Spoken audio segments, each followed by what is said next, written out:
Welcome. I got everything ready except for an opening. Oh, actually, I left it. Wow, I completely ignored the starting part of our script today, and here I thought I had shit taken care of.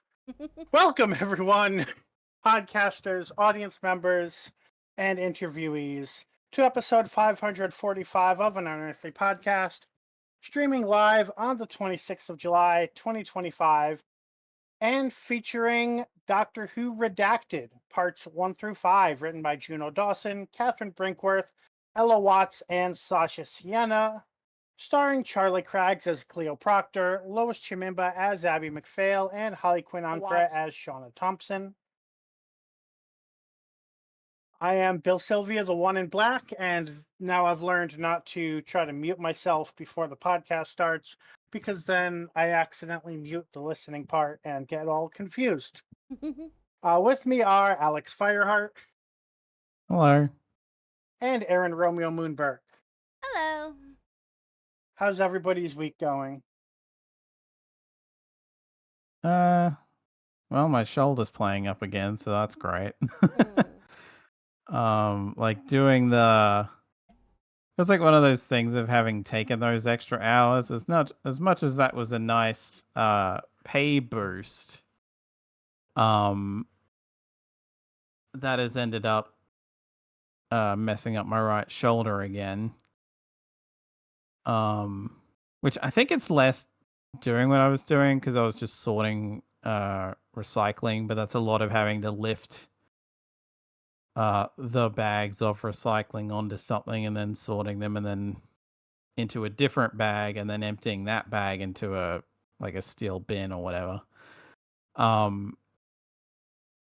think it's less that and then having to do that and then other stuff instead of basically just taking it easy for the rest of the shift. And it's like it's winter here, so like some days it's been warmer, so the heat gets into it less, but yeah. It's it got to the point yesterday where I could feel the pain going up into my neck and I'm like, "Oh, well, that's probably a bad sign." Um yeah, aside from that, just a uh a wrestling tournament started in Japan like god, a week ago? Like over a week ago, I think. And I'm both running and participating in a predictions contest thing around it. And because of how many people ended up signing up for it, we had 4 picks each. And one of my picks got injured on day 1. So I'm almost tempted to just drop out because my points are absolutely fucked as a result. Like, I'm the lowest scorer by, like, a wide margin. It's kinda sad. So I'm thinking of like, you know what? The 3 picks I have left are probably not gonna do all that great. I might as well just call it now and just duck out and let the others fight it out because 'cause they'll have a far better chance.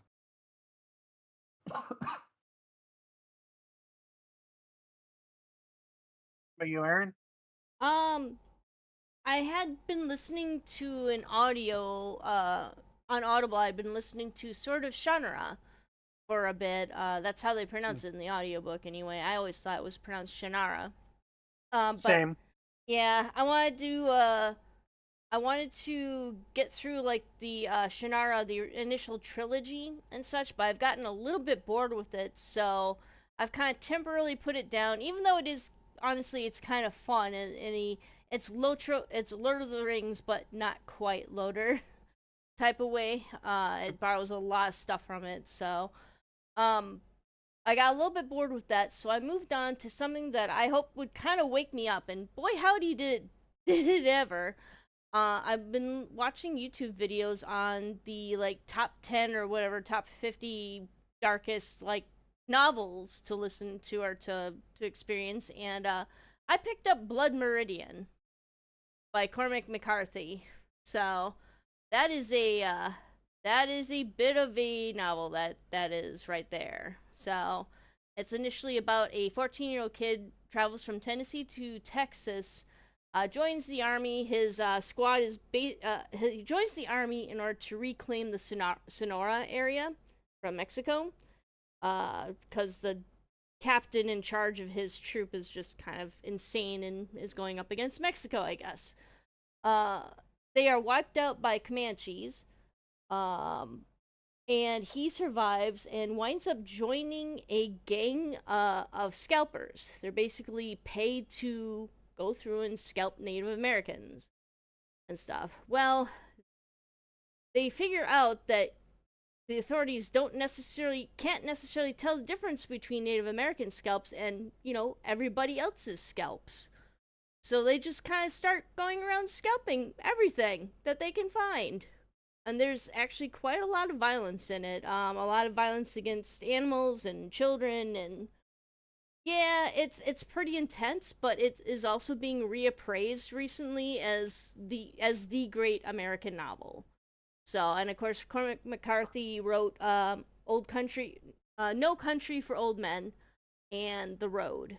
So, if you're familiar with those stories or those movies, so I think I can get through it. I've experienced some, I'm not a stranger to violence or ultra violence or anything like that. So, but if you are planning on listening to it, just kind of be cautious.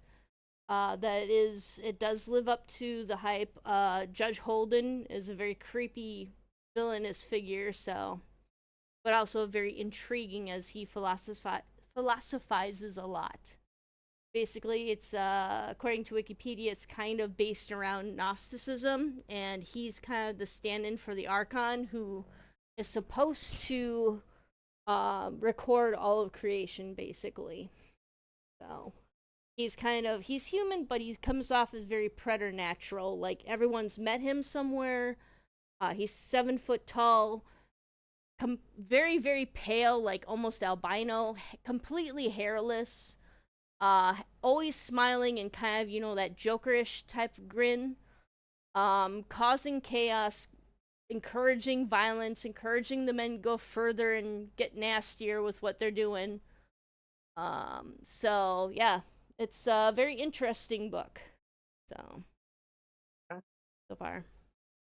Let's see. So the most interesting thing for me has been I realized that since I already have Adobe Express, I started messing around with the mobile options for that, and I realized I've been looking for an app that didn't require like a lot of knowledge or cost to just draw on my tablet and be able to like export it with very low effort to PC. Mm-hmm. Adobe Express works for that. So I've been kind of practicing.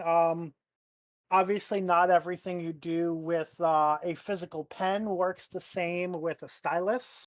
But I've been doing just a little bit of dabbling with that with the goal of, I've had like some webcomic stuff that I wanted to work on, or just in general, be able to just draw things. I was kind of hoping to eventually design like, those Twitter talk sprites that you see on some like podcasts and streams, where it's just it'll be like, a flapping mouth representing one of us, so that you know who's talking during the podcast, instead of it just being like instead of only having the option of somebody's like initial glowing. So those are the sort of things I would like to do with it, and I just kind of started that a little bit. um Otherwise, I mentioned this in our group chat. So I've mentioned that this year has been not a great year for me academically. I had less funds available than I normally would. This is my first time only getting paid 9 months out of the year. And also I had some extra expenses that were kind of outside of my control. So altogether, it came out to the fact that I really needed to I mean, either eat peanut butter and nothing else all summer and skip a bunch of bills, or just end up getting a 1 month loan to kind of get caught up on my bills and have like, you know, Aldi money, not like Costco money, but you know, some cheap grocery money. So I went ahead and did that. And the reason I think it's worth talking about is that originally I hadn't like looked at my bills and I was just like, okay, $1,000 will make me able to pay for food in August. This was especially a concern when I thought I was going to be taking an international flight, and it's not a good idea to spend all day in an airport and not plan to have money to pay for lunch, because you're gonna just not be in a very good physical condition for half of that travel if you don't eat anything for 24 plus hours at a time. So that was my original plan, and I was very concerned with that because it was like a 25% service fee. At my credit level, I don't have great credit, although it could be worse. Um, so it's like, okay, if I get $1,000 loan, it's $250. Let me push it, see if I can avoid that. And then I was like, well, with the bills I've kind of, skipped in order to be able to afford groceries, and the bill payments I have coming up due, it makes more sense to get a $2,000 loan, which is still a little bit less than I get paid in a typical month when I am getting paid. So it would still be pretty easy to pay back. And the service fee was still $250. So instead of it being 25%, it was like 12%, which is, you don't want to pay a service fee if you can avoid it. But I don't think people realize that sometimes getting a bigger loan is going to be a better financial option for them. And instead of having to pay it back in 6 weeks, they were like, "Yeah, we'll set it up for 5 years." Obviously, that's predatory. If I did take 5 years to pay it back, 80% of what I pay is going to be interest and fees, which is what they want. But it was still a much better option for me than 25% service fee and locked into paying it back in 6 weeks. So if anybody out there is in that sort of situation and they need to consider a short-term loan, maybe look at, a slightly bigger one if you're in a position to make that sort of decision and know you can pay it back. Obviously, if you don't know if you can pay it back, don't do it. But if I'm in a position that I know what I can pay back and I know what my expenses are, so I was able to do that. Alrighty.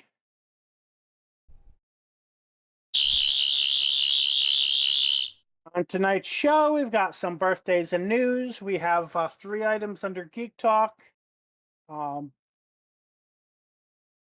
then we've got our episodes summary. So we'll see how well Aaron can summarize 5 episodes in 5 minutes. I almost forgot about that. And then we have our review, final thoughts, and ratings. So on to Alex with the birthdays. So starting on the 14th of July, we have Jane Espenson. Hopefully I said that right. Writer and co-producer for 5 episodes of Torchwood Miracle Day. Turned 61. On the 15th of July, we have Angus McKay, who played Cardinal Barusa in The Deadly Assassin and the Headmaster in The Mordrin Undead. And I also think, if I'm thinking of the right... no, I might be getting confused, so I won't bring up that. Would have been 99, but died in 2013 at the age of 86.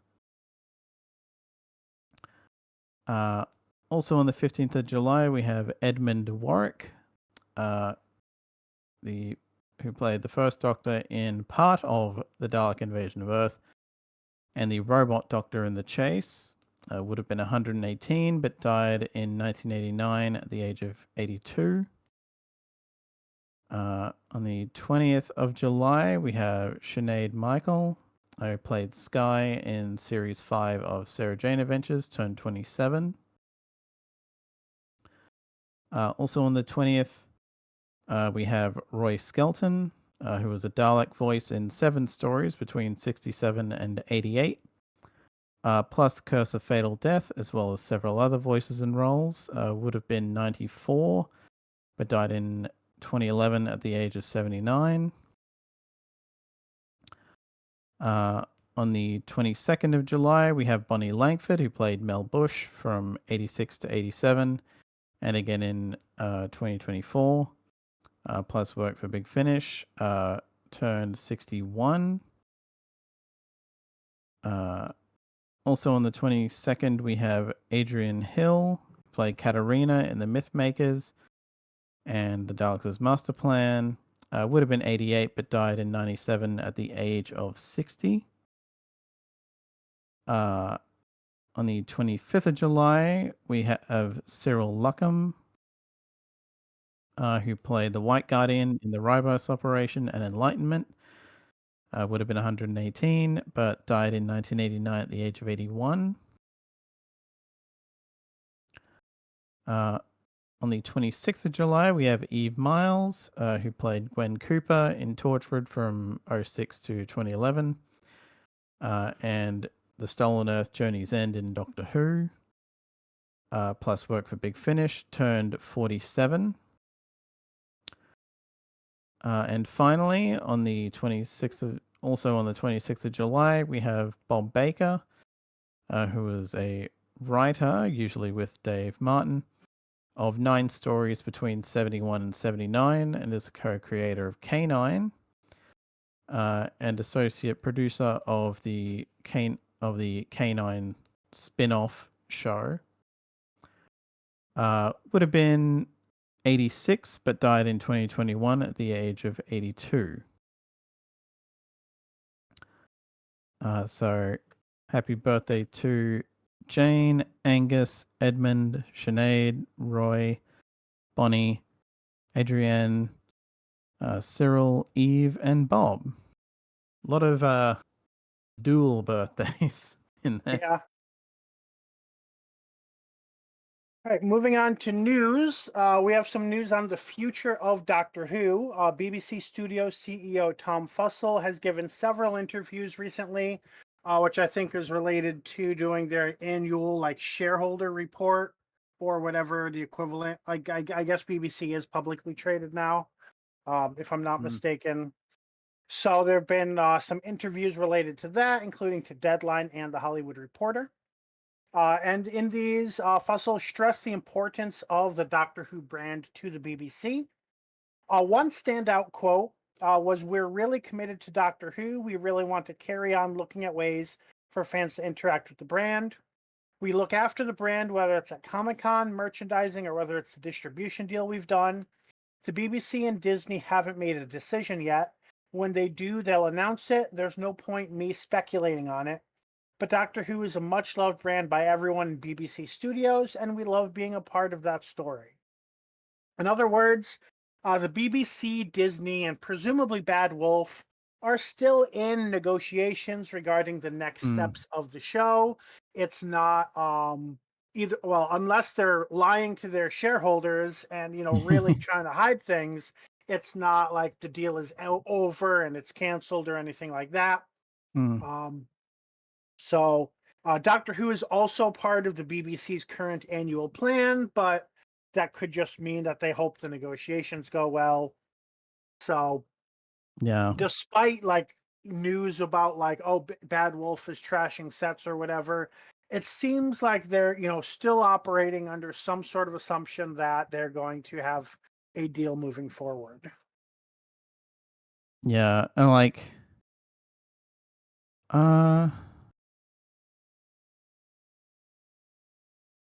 God, I'm blanking, but I feel like I remember seeing something for this where that CEO guy was more. Oh, I think it's it is technically a company. It's not a publicly traded one. That's the God, what is it, BBC International or whatever is the commercial wing, I think, which I think does technically handle the merch for Doctor Who. I could be wrong. Yes, merchandise should be under BBC Worldwide or BBC International, whichever it is. But yeah, I was under the impression, like, I remember, I don't know the details because I don't know that side of British politics, or I really don't know British politics super well. But I remember there was a big thing about whether they were privatizing the BBC or not, or removing Mm, taxpayer funding. yeah. Okay, so what I'm seeing now is that BBC Worldwide merged with BBC Studios. Okay. Um, so now BBC Studios is a commercial subsidiary of the BBC. Okay. Which I think they always had some ownership, obviously sharing a name and such, Mm. but our next piece of news, this is more of a just like brief mention. There's not much to, I mean, I guess we could talk about it, but it's not much of an article.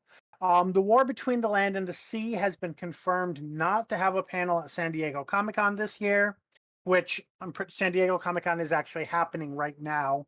But, it was confirmed a bit ahead of time, like right after our last podcast. Mm. The Cult Box notes that this is part of a growing trend.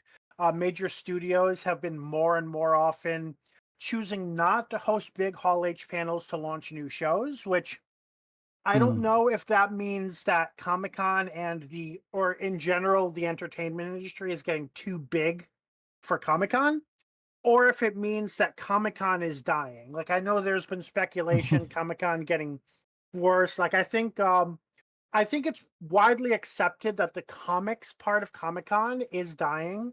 It is not like Mm. a comic collector showcase in the way that it was Right. when I used to go. But I don't know how the convention is doing in general. Mm. I mean, I could also see it as like, um, especially for something like Doctor Who, it's like, do we really want to fly them over to the US just to plug this show for a convention appearance when we could get them on, like, I don't know, a talk show or something to shill it, or like, something else, or just, promote it in other ways, or just it's cheaper to just put out trailers and stuff on YouTube or whatever. Yeah, and Um, there's so like in yeah, I guess I'm looking at like what is the benefit of having mm, however many hundreds of people wait in line and filling yeah. into the auditorium. Like those people Mm, are going to be extra, like if they attend the panel, they're there's an atmosphere of a Hall H panel. It causes people to be extremely hyped for the show. mm. Is the Mm. judgment that that is not worth it? Is the judgment that For a Comic-Con unit spin-off, charges too probably much not. money for it? And yeah, I've that's the got thing too. Like, yeah, do they if it kind of depends on how much they expect, like Yeah. merchandise this particular show and so forth. I've got a Mm, Comic Con attendance numbers for the past 10 years here. Mhm. Granted, this is through Google's AI assistant, so kind of just keep that in mind. Search assistant or whatever. From Which for some 2015. reason, and I'll never stop harping on this, is for some reason is the worst of the AIs, despite having a 20 How? year head start. How? How can it be bad? Badder, I should say. All right, so of course 2020 was 0 because it was all virtual. 2021 was 40,000, which seems to be very, very low. 2015 was 167,000, and that trend 2016 was 2021 was 160,000. Delta variant early vaccines, by the way. Yeah. All right. mm, So, like the early 20 like 16, 2017 was 130, 2018 130, 2019 135, 2022 135, 23 135 and 24 135. So it's held steady for the So past few years. numerically, it's not that. Yeah, numerically, it's as well as it's been. Mhm. mm. It could also just be a matter of, yeah, like, it wouldn't surprise me if it was a matter of, it's a unit spin-off, is there gonna be as much interest in this as the main show? It also could just be, like, maybe them looking at this and going, "Okay, this is probably a bit crowded. are people going to care as much about us when there's all this other shit on Oh, that's coming out that's getting announced there or whatever? It's also, yeah, I think it's also the shift away from comics stuff to like other media, which we're seeing in a lot of other conventions I know too. in past years there was an argument like, should they stop calling it Comic-Con? But it's just too well known as that. Like, people wouldn't know what you Mm. were talking about if it was international pop culture convention, international entertainment convention. No, nobody knows what the fuck that is. Yeah, it's like, oh god, what am I trying to think of? I lost it immediately, but I was like, there are things like that where it's like I guess it's like MTV. How like that hasn't been music television for a long time, but like people know what MTV is. All they did Shit, was just shorten 25, it. 25 years ago, you had to go to MTV2 or MTV3 to get a music video. So, Yeah. So it's and I like at most they'd maybe like shorten it to just CC or something, but that would also be like, who the fuck's gonna call it that? right. Yeah, you It's call it like basically just a legacy name. call it San And Diego Pop or something. now that we're riffing on Comic Con's identity, I think it's safe to move on to our next topic, which is our next slide. So Mark Gaddis did an interview. Who I actually forgot who was this with. It was with the Radio Times writers' room. But yeah, I remember there was some reaction to this. Let me actually get to what he actually said. Um, Okay, so here's a direct quote. The actual process of trying to make Doctor Who a modern show for a new audience is not about nostalgia, and I think that's the great difference you have to get right. Why is this going to work now? It doesn't really matter what worked for John Pertwee and Tom Baker, it's about now. So if we try to get an audience now, the show is the same but different. So for me, the show is always a combination of those things. Um, I'm trying to see if like some of the other things that I've seen were other people's like summaries, or if there was a direct quote that pissed people off. But let me see. It's part of the reason we're in the mess we are. I think, weaponized nostalgia. Nothing's as good as it used to be, and yet people can't see that people have always thought that.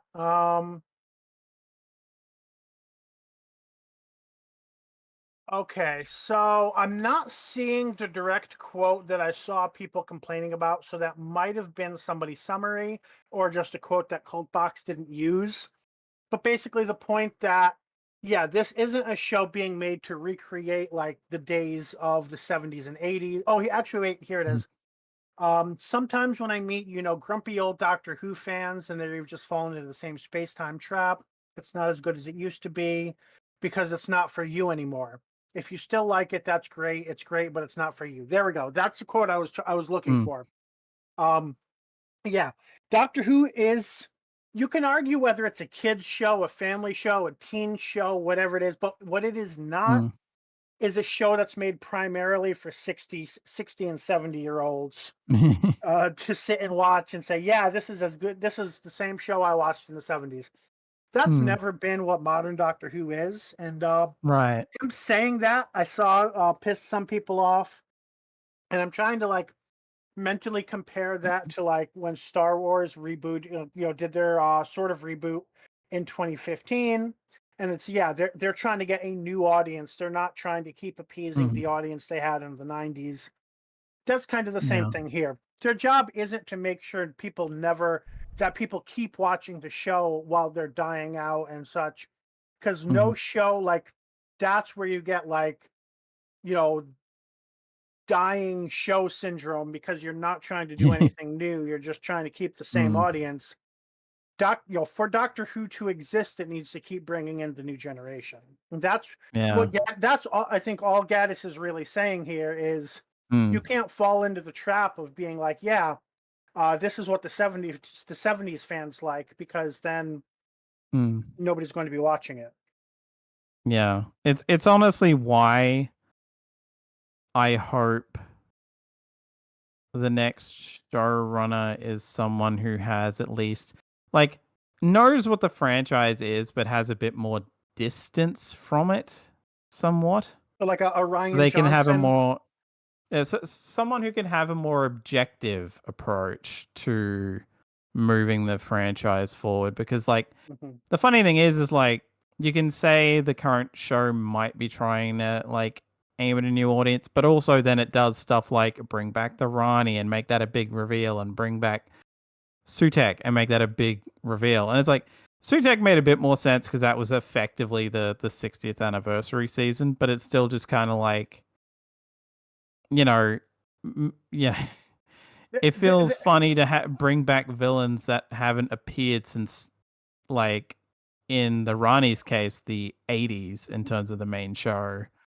and Sutek even longer, and it's like I think it makes sense to bring like, them back as long as you're not banking on nostalgia being the driving force. Like they need to be right. unique, interesting characters. And we had a lot of Mm, criticisms of the Ronnie not being that in this case. yeah. And I think that was a criticism of the Ronnie in the 70s as well, that like she wasn't what she was supposed to be. Um, Mm, Apparently there was I guess from what I'm forgetting what the source was, and maybe I don't remember if it was actually somebody who knew what they were talking about or not. Allegedly, like the 13th Doctor's like second and third season were influenced by the fact that people hated the idea of like going in a new direction and not using a bunch of returning monsters. So they were like, okay, mm, let's bring back the Daleks, bring back the Cybermen, and all yeah, that. yeah. Oh yeah, that's right. There was and again, I don't remember the source, but they were saying that's why Spyfall was written as, the way it was, bring back the Mm. master, I was mean, like, because people, there yeah. was a pushback to it being new instead of being a nostalgia Mm. machine. Yeah, like I think like yeah, it has been at the very least speculated. I forget if Chibnall ever specifically admitted, but like the most Chibnall I think has said publicly is that he intentionally had a year off so he could look at the response to Series 11 and like take that into account when Right. working on Series 12. So Oh it wait, would not maybe it was surprise from me. maybe it was you saying that that was my source. I don't remember where I heard it, but that sounds very Mm, familiar. yeah. Because like I definitely do think that Doctor Who needs to stop overly relying on past villains, but at the same time, I mean, and I guess it's I do think it's at its strongest when there's a good mix. When you're yeah. bringing in new things Mm-hmm. like the original Blink Weeping Angels, while at the same time doing like returning villains done Mm, well, like bringing in the Centaurans and such. mm, But yeah, it has to be a blend, and it can't just be Daleks every fucking episode, like yeah. we were getting during some of the Moffat seasons Right. and things like that, where it's just you're eroding the narrative utility of them. Yeah. All right, Like let me try finish off the news. In Big Finish news, we have two new releases. On the 15th of July, they released an audio novel written by the Mirror Matter, featuring the Third Doctor, Brigadier, and Liz, written by Kate Orman and starring John Colshaw. And then the first story of the Smith and Sullivan range. Smith and Sullivan reunited on the 23rd of July, written by Tim Foley, Roland Moore, and Simon Guerrier, starring Sadie Miller, the daughter of Elizabeth Sladen, as Sarah Jane Smith, and Christopher Naylor as Harry Sullivan. So these are a full new cast of Smith and of Sullivan. Oh, and John Leeson is there as K9 too. So that is our Big Finish news. And actually, for once, Big Finish is not the end of the news, because this kind of just goes into other new releases or other merchandise, other release news. But we have a new mixed media, multimedia, whatever you want to call it, adventure coming in 2026. So last time I think was I think that was the Dalek universe, if I'm not mistaken. So BBC Studios is collaborating with BBC Audio, Big Finish, Doctor Who Magazine, East Side Games, Penguin Random House, and Titan Comics to announce Circuit Breaker, a mixed media Doctor Who story featuring the fugitive Doctor. Cool.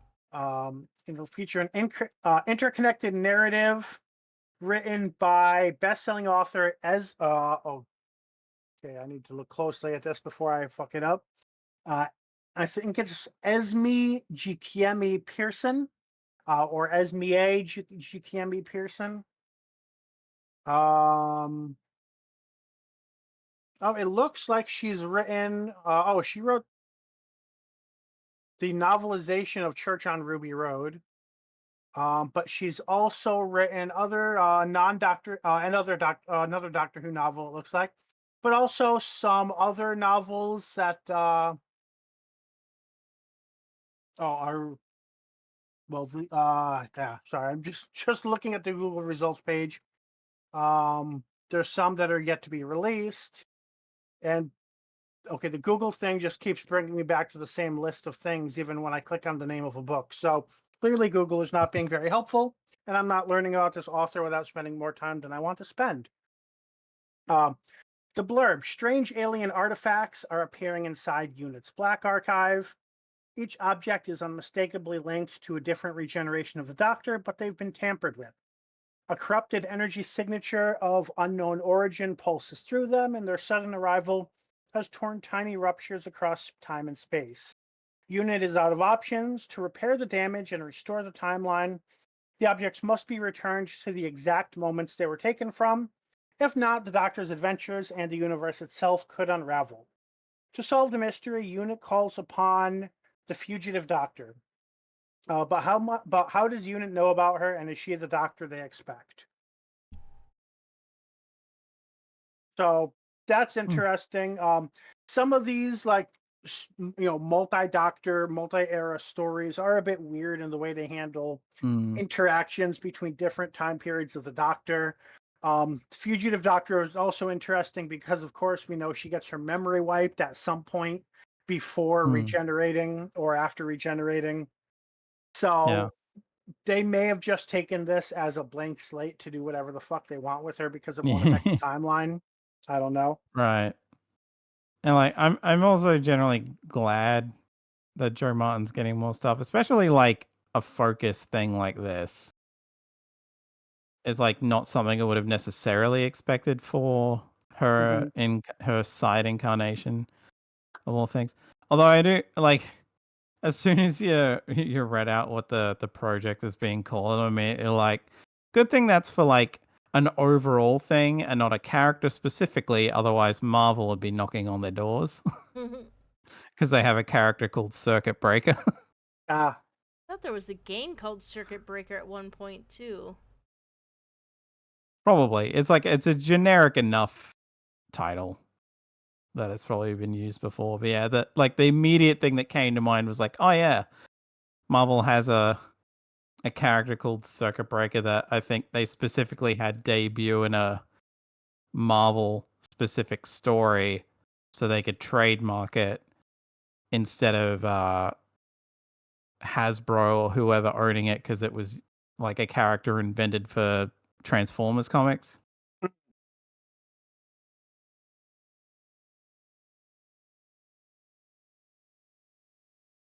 okay, so that is the end of our news, and good. We made off. Actually, we're 5 minutes ahead of my target, so that's a good place to be. We move on to Geek Talk, which starts with the two things that Aaron was going to do last week and our last podcast, and I figured we just didn't have time for.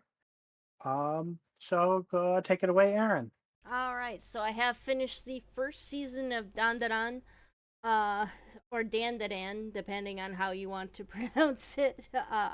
I just go with how they say it in the show.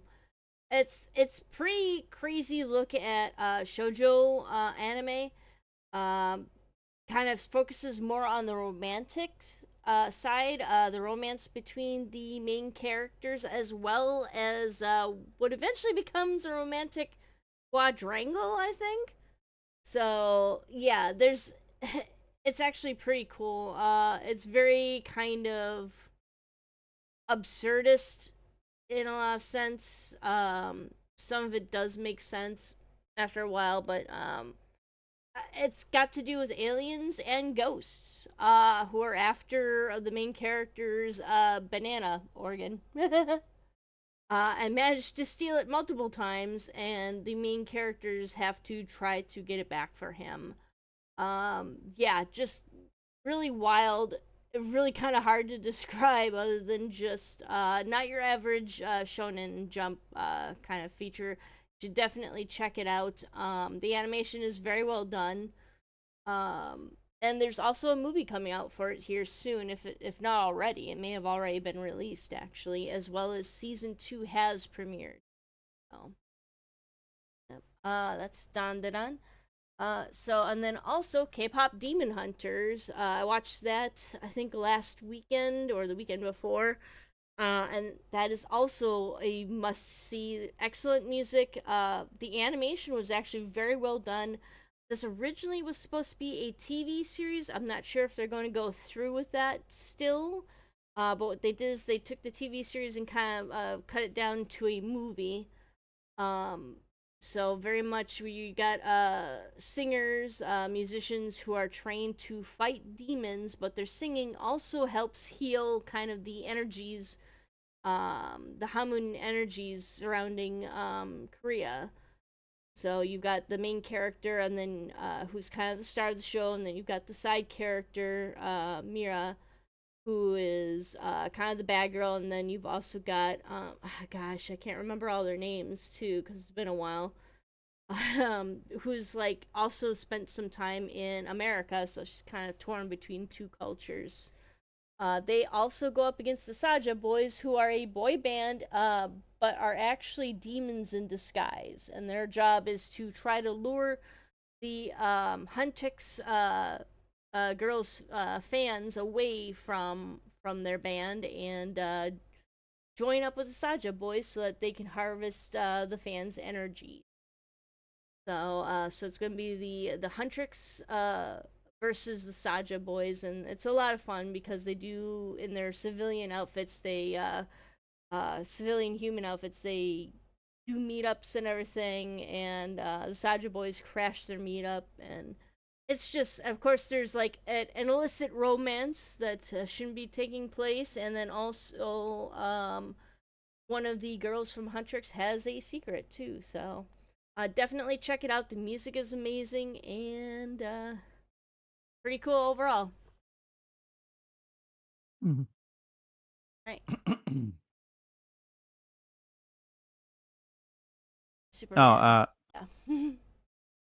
also just noticed, seemingly, Don Da Don had a movie come out in 2024, and then like another one like bit over a month ago. Mm-hmm.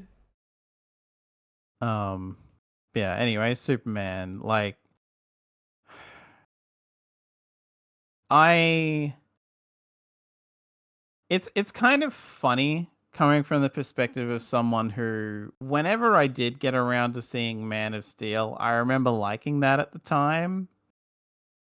I think I've, especially given my opinions on Batman v Superman, and I haven't even bothered seeing the Snyder Cut of Justice League, that my opinions have shifted since. And ironically, James Gunn's probably one of the like, well, at least fittingly enough, James Gunn is one of the influences of that. I feel, given he would lean into the more ridiculous shit with stuff like Guardians of the Galaxy. I fucking love this movie. Like,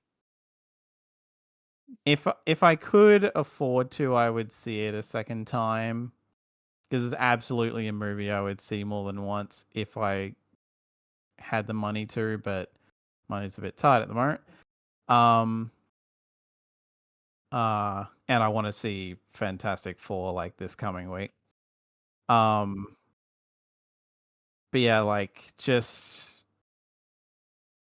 it's one of those things where, like, this This feels like a movie that was made to win over people who previously didn't give a shit about Superman. Like there are some people who like even if like if they don't give a shit, this probably won't convince them, but I've definitely seen plenty of people say that they previously didn't give a shit about Superman or were pissy at the potential direction that this was going to go, and then turn out that they ended up liking the movie. And from what I hear, it Um, may be in a different way than that description might automatically make people think. Like I know I've mm, long been one of the part of the category of people that said, "Oh yeah, I'm interested in Batman because he's depressed and traumatized and represents all the things that goths like, and not interested in Superman because he's big bright blue guy who is right. always happy." So a lot of people would say, okay, the response to that is everything Zack Snyder and David Goyer represent. And my understanding Right. is this movie is not that at all. Oh no, not even close. Like I feel I've seen people legitimately like word it as in, "Oh, hey, finally a Superman movie." Mm-hmm. Yep, that's what my um boyfriend said.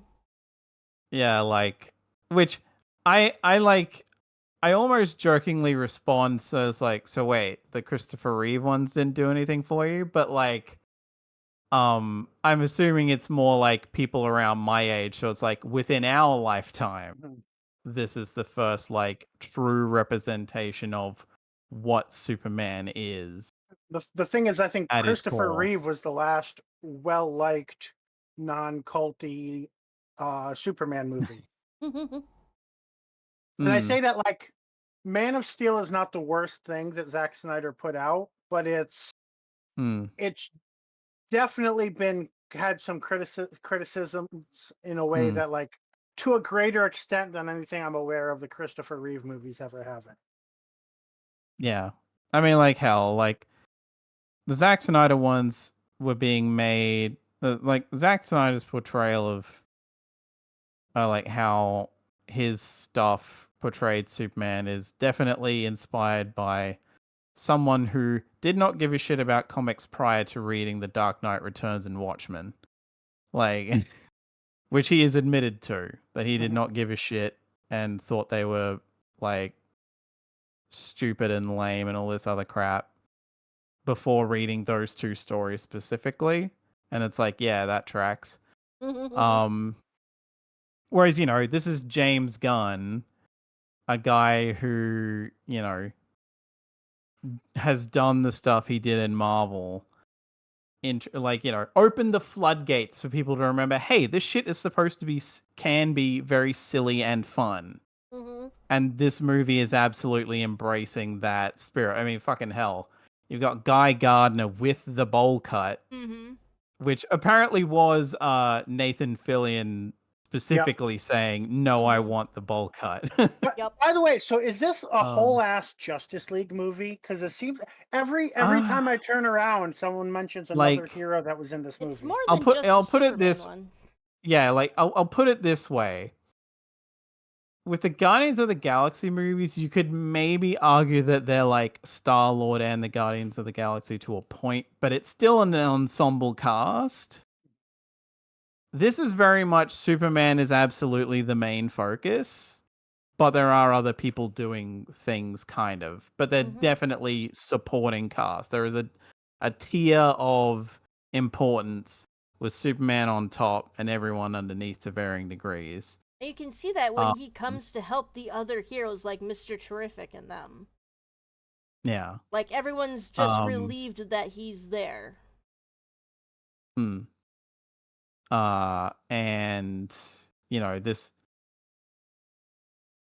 juggles with certain things of like, okay, like the idea of like how much should Superman get involved in certain things and stuff like that.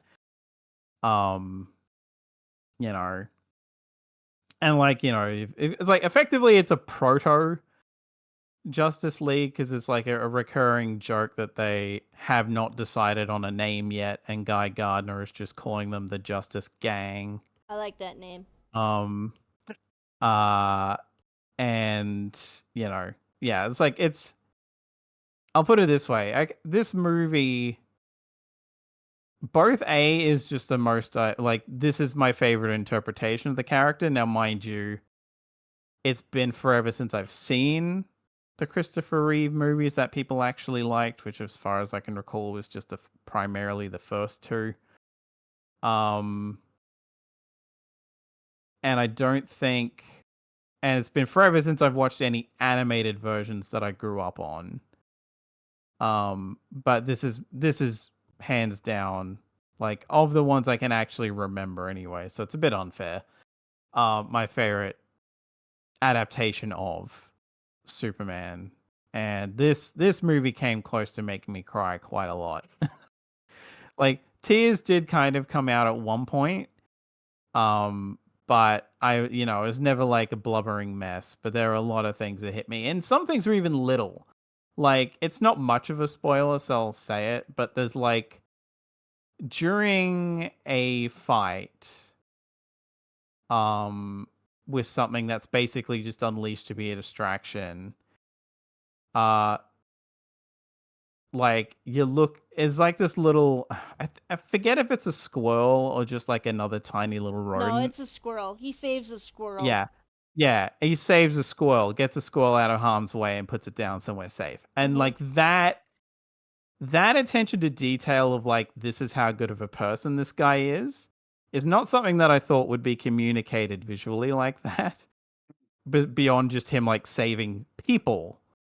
But James Gunn goes out of his way to have a moment where he just saves this tiny little squirrel, and like that is one that hit me in the gut, because I'm like, holy shit, that is not something that I expected to that see. description screams Superman to me more than anything I can think of from Man of Steel. So yeah. So yeah, it's just like, yeah. And all the, I not that James Gunn particularly cares most of the time. And I guess this is also another funny thing. Like, I feel like some people might have been worried, assuming like, oh, this is James Gunn with Guardians of the Galaxy. He didn't particularly give a shit about what they were like in the comics, because they were more obscure characters. So he basically had free reign to do whatever he wanted. It's very clear that he might be messing with other characters, but Superman is Superman. Like, this was one where like every character, I'm like, this is either my favorite version of them, and it's either recency bias or what. Like, I can't really talk on Guy Gardner or Mr. Terrific or Hawk Girl because I haven't really seen them in much. And I'm not really like a comics reader, so I can't really comment on those portrayals. There's also the fact that Guy Gardner was he was intentionally written as an asshole in the 90s, to the point where eventually a writer was like, yeah, he has a traumatic brain injury that makes him into an asshole. And then by like 2010, they had sort of revamped him into being like more of like the everyman who speaks his mind that you actually kind of like. I'd say in that regard, he's definitely like the most an asshole of the side characters, but I think he usually either they incorporated that backstory you brought up, where he just kind of randomly woke up one day and was kind of an asshole, or like something like that, where he's the most abrasive, I guess, of the side characters. But yeah, like I Is love he a this Superman. character that you would cheer if Batman punched him in the face? Because that was 90s Guy Gardner. Like everyone's favorite memory is Batman punching him in the face. Depends on the context, but like, at least I'll put it this way: I would at least laugh. I don't know if I'd cheer, but I'd definitely laugh, because this is a Guy Gardner who's definitely leaning towards being like, he's definitely a good guy, but he's definitely like, you would wonder why the why Hawk Girl and Mr. Terrific are putting up with him to a point, but it's more that he's kind of an acceptable level of annoying, I guess, is what I'd say. It's like I guess you could Is he say it's Star-Lord? snarky, Mhm. but well, no. It's definitely different. I mean, it's Nathan Fillion playing it, so it's basically He's- just a Nathan Fillion performance, you could argue. But yeah. I just want to say, I'm asking way too many questions for what is normally a 5-minute summary, but yeah, I just want you to got point through out. the first two things so quickly. I just want to Mm, point out that there is violence in this movie, and it is realistic, but it there's not a lot of there's people who die in it, but it's not as gruesome as mm, in the Suicide Squad movies that Gunn did, or the yeah. Peacemaker series. It's Mm. not as Which makes gory. sense because it's more of a far more of a family movie compared to those. He's Yeah. not going for the R rating this time, obviously. Um and the funny to the point, I'm pretty sure I mean maybe Superman says shit, but I think other than that I don't think he swears at all. There are even moments where it feels like he probably like in any other movie he probably would, but then he ends up saying like some either old-timey phrase Yeah, or like gal something. darn it or something, or carn darn it, Yeah. or god darn it. Like and it's like just playing into the fact that he's a massive dork kind of. And I guess as well also just I've like I don't, I think in hindsight people have said the one decent thing about Man of Steel was um Lois Lane. I much like in that she wasn't like, wasn't like completely character assassinated or anything. It at least felt like Lois Lane. Hmm. I love this Lois Lane. She's nice and cynical. She's suitably cynical. Mm, yeah, and very much like will be very upfront with Clark a lot. Like no fear in like Okay. challenging him on certain stuff. So we started Geek Um Talk 5 minutes early, and we have 2 minutes left before my target time. Any final thoughts on this movie that you haven't already said? I'd say go see it. Like unless you absolutely hate Superman as a character and you don't think that this could win you over, even though again I have seen some people, but that's probably people who are more malleable to that opinion switching anyway. Yeah, I'd say absolutely go see this if you can. Like it is absolutely worth it.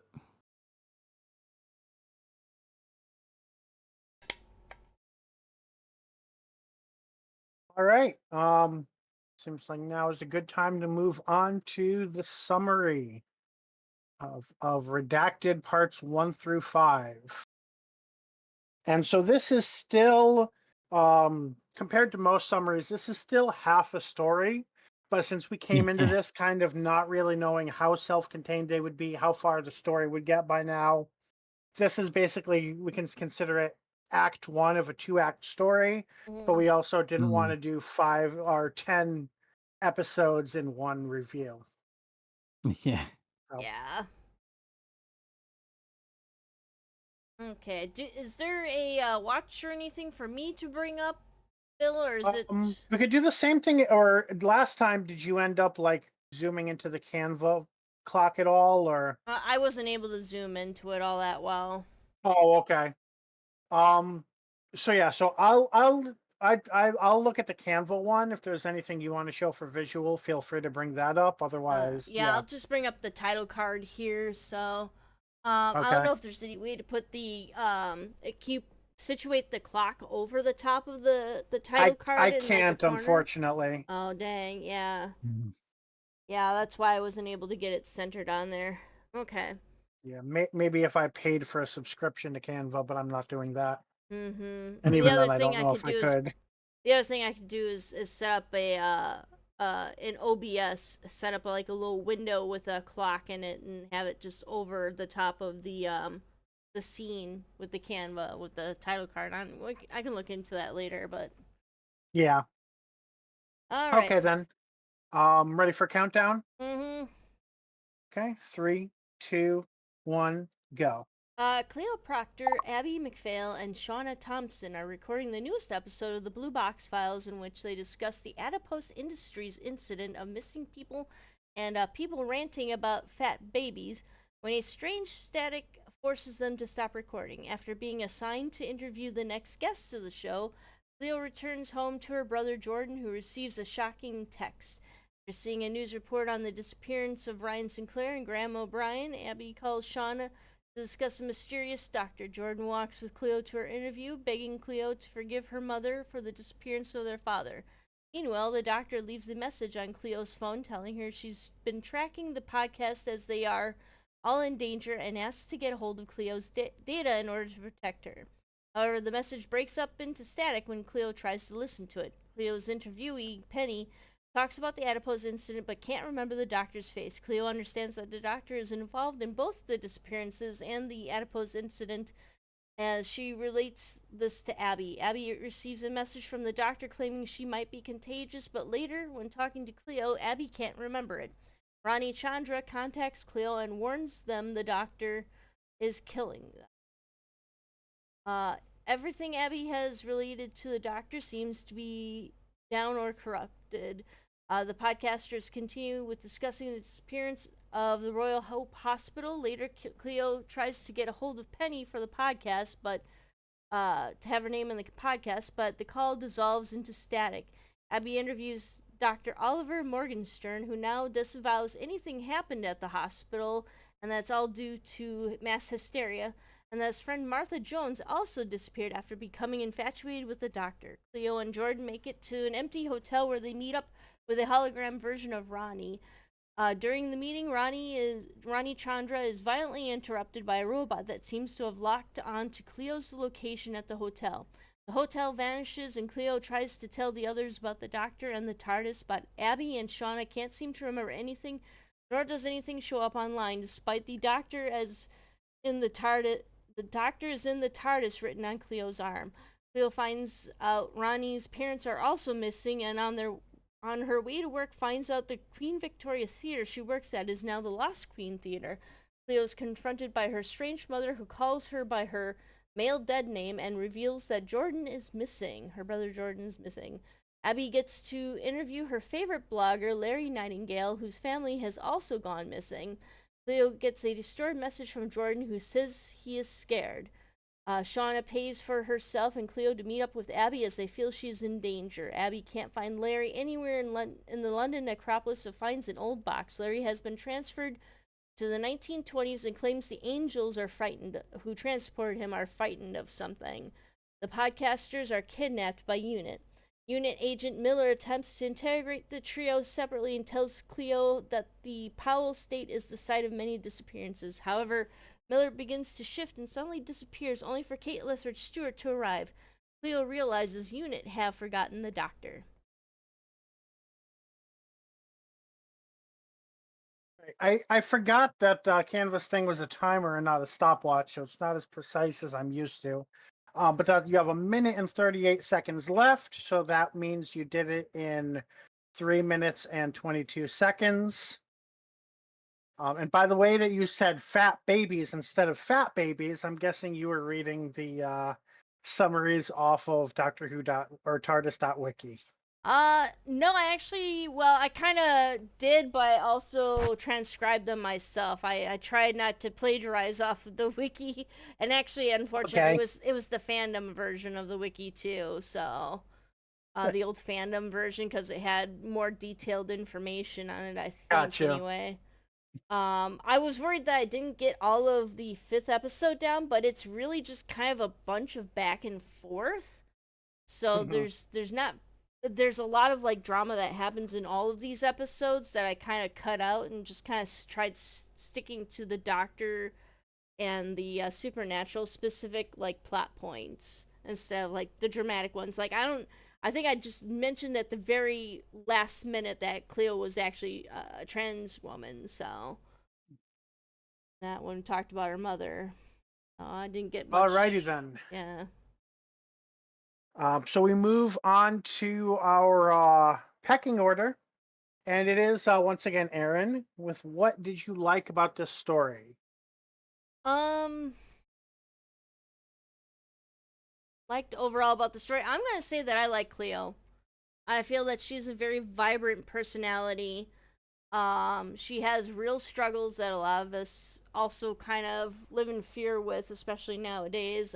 Fear of being homeless, the idea of not being able to pay for your groceries. So, you actually, give it a thought about stealing groceries and stuff.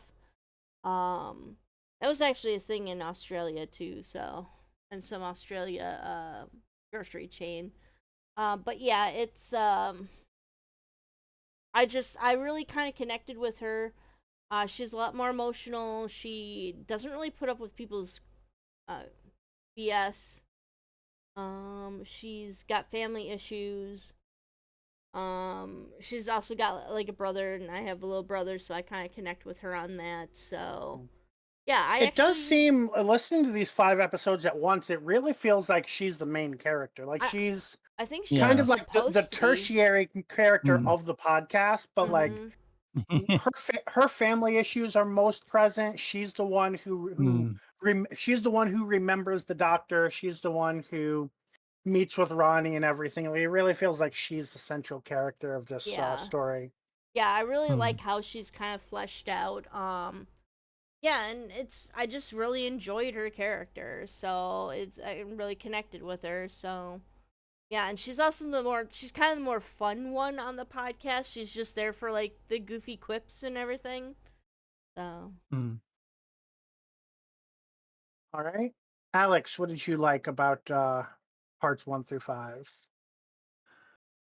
Um,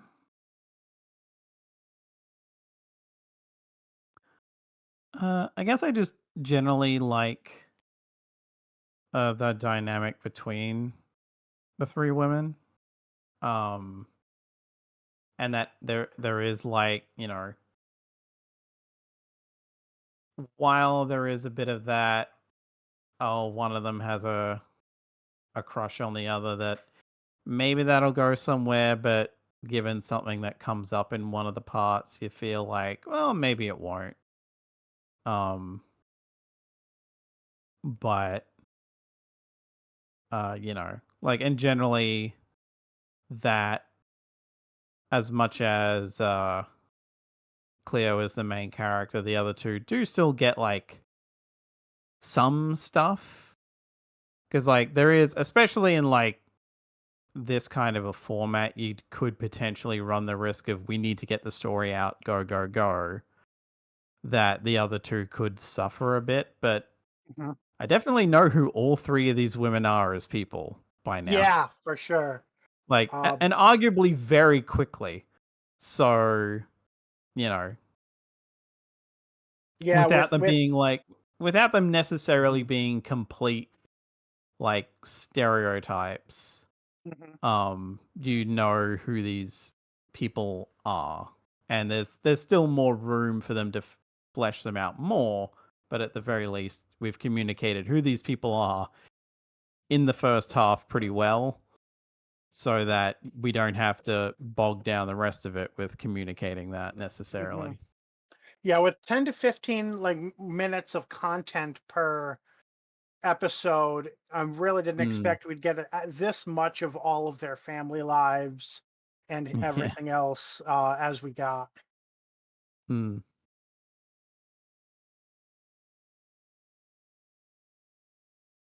Okay, so now I'm with what's left.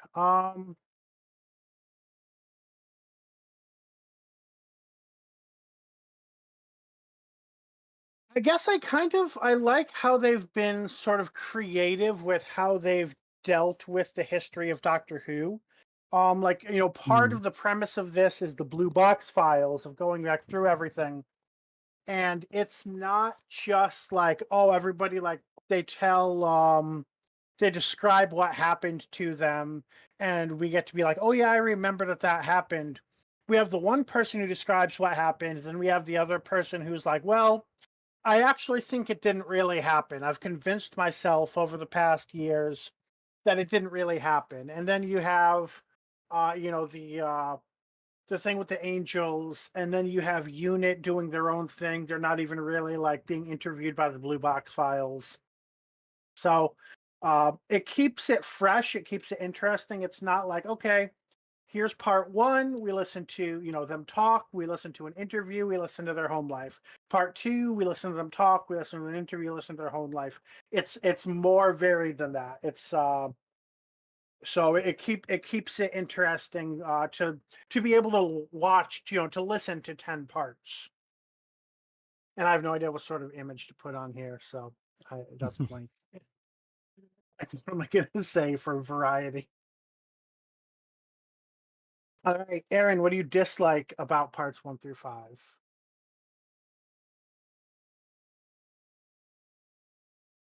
I think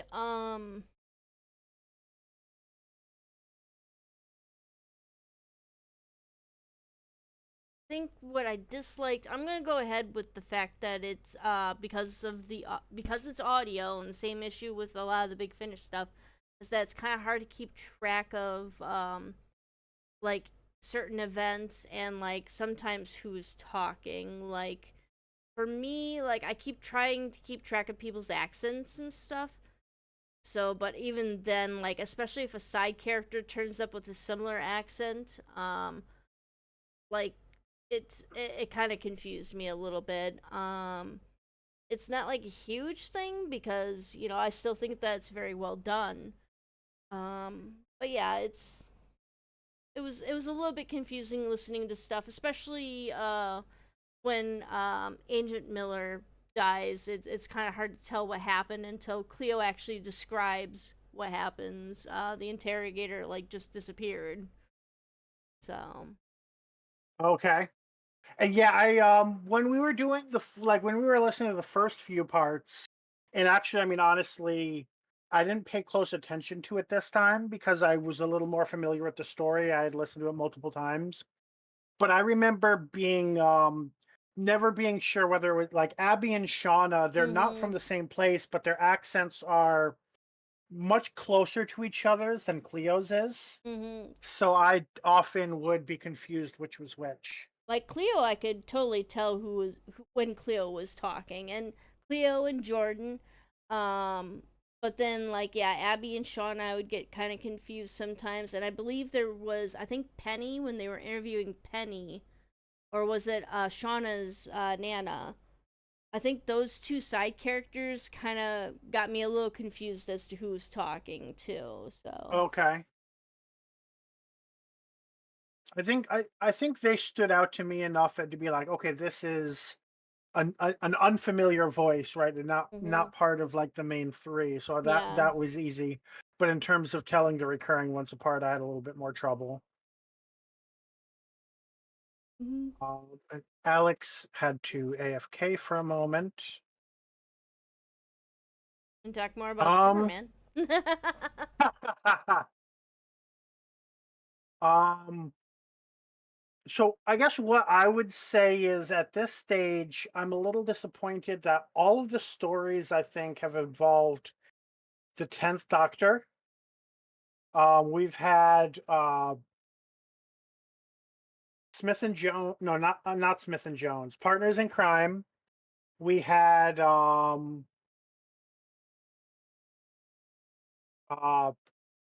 so I was just reading a Discord message. The second one we had, actually, yeah, we had no, not it was what was the name of the story? Was it Smith and Jones? Was that Jadoon Platoon Upon the Moon?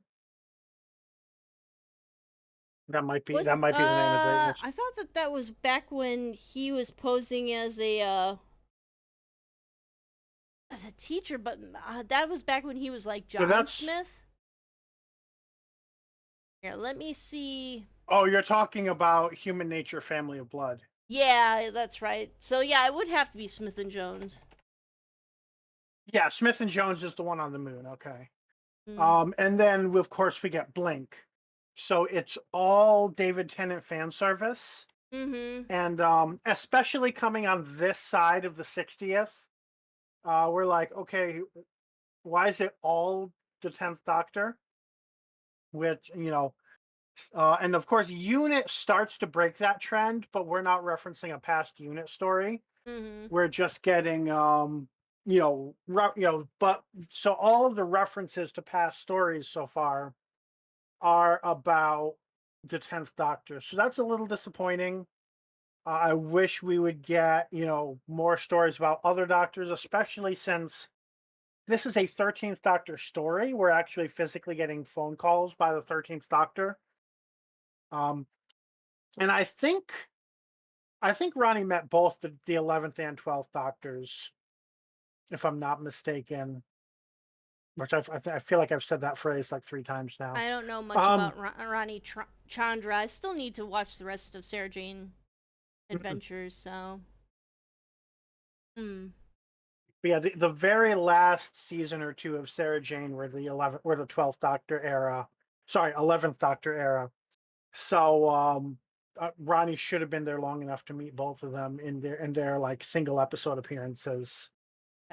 I'm assuming that they're doing Tenet because Tenet is probably the most popular Doctor in New Who, Mhm.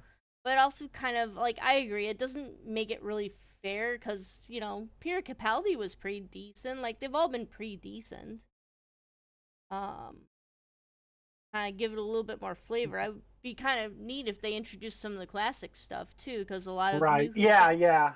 a lot of New Who fans Even have if it been was dipping only into it. Tom Baker, Mm-hmm. but I will say as a counterpoint to myself, when they talk about like people who have been going missing, that has been actually funny enough. When I mentioned Paula State, they don't mention Rose. Well, actually, Rose Tyler wouldn't be there anymore. But I think that's all. Let's see. They talk about Yaz's family. They talk about Graham and Ryan. Mm-hmm. Um, I forget if they talk about anybody else, but those are all 13th Doctor companion. Like those were all current companions when this came out. I'm pretty sure. Yeah. And I guess yeah, Clara never went back home, so she technically vanished anyway. Oh, fuck. Well, you know what? So while Alex is AFK, there's time to think about this. So Mm. Rose never went home. They did say Martha vanished, but she sort of like canonically like went off and I don't know, became a mercenary or Like a space cop or something. Like she became, wasn't she part of Torchwood, or did she become part of she was Unit? part of like she was a unit attaché to Torchwood for a short time, but Okay. she was unit, and then in End of Time she sort of went and did her own thing with Mickey. I think everybody from like the Rose era ended up in the other universe eventually.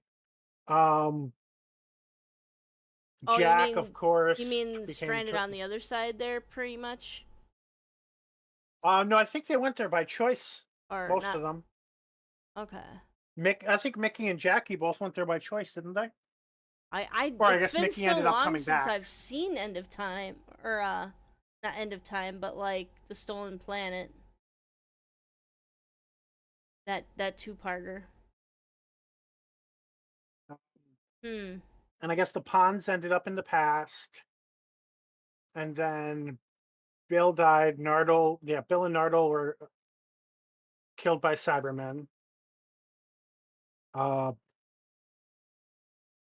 okay, I can kind of see why there weren't a lot of other, at least modern companions mentioned, except they didn't end up with the best outcomes.